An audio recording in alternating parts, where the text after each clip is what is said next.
हाथरस की घटना के बाद सियासी हलचल थमने का नाम नहीं ले रही। पहले ही विपक्षी पार्टियां बीजेपी सरकार पर खूब हमलावर थीं। घटना को लेकर सरकार और प्रशासन पर सवालों की बौछार हो रही थी। इसी बीच राहुल गांधी और यूपी सरकार के तमाम नेताओं के दौरे के बाद अब किसान नेता राकेश टिकैत हाथरस पहुंचे हैं। हाथरस पहुंचने के बाद राकेश टिकैत ने पीड़ितों से मुलाकात की। इस दौरान मीडिया से बात करते हुए राकेश टिकैत ने बाबा और उनके सेवादारों को तो क्लीन चिट दे दी, लेकिन योगी सरकार पर जमकर सवाल उठाए। राकेश टिकैत ने बाबा को क्लीन चिट देते हुए सेवादारों पर की जा रही कार्रवाई को भी गलत बताया। साथ ही राकेश टिकैत ने पीड़ितों के लिए 50 लाख मुआवजे की मांग की।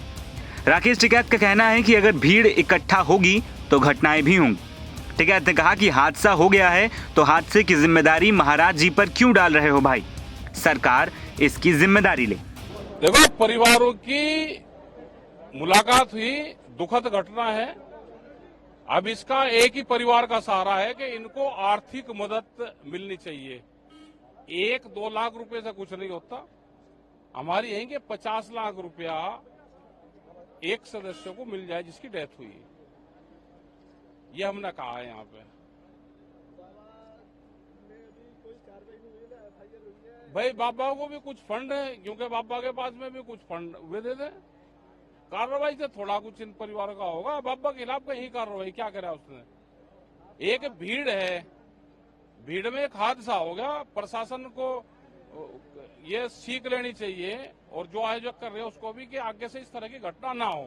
अब तो इनकी आर्थिक मदद हो जाए, वही एक बड़ी चीज। कहीं के लिए कार्रवाई करो तो जो सरकार के एजेंडे बाबा वही तो काम कर रहे हैं।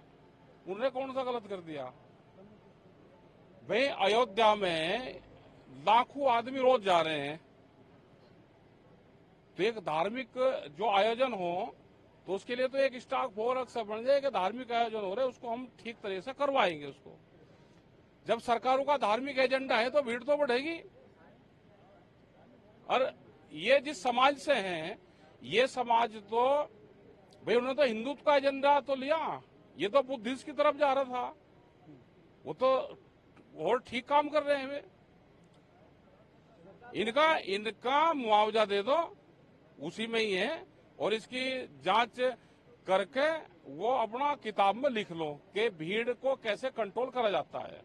बता दें कि हाथरस हादसे में पुलिस का गिरफ्तारी अभियान जारी है। इसी क्रम में 2 और सेवादार रविवार को दबोचे गए। ये घटना के बाद से जनपद में ही छिपे थे। भागने के इरादे से हाथरस रेलवे स्टेशन से दबोचे गए। अब तक इस कांड में 11 गिरफ्तारियां हो चुकी हैं। सबसे पहले 6 लोग पकड़े गए थे, जबकि शुक्रवार और शनिवार को मुख्य आरोपी सहित 3 और लोगों को गिरफ्तार किया गया है। NBT ऑनलाइन की रिपोर्ट।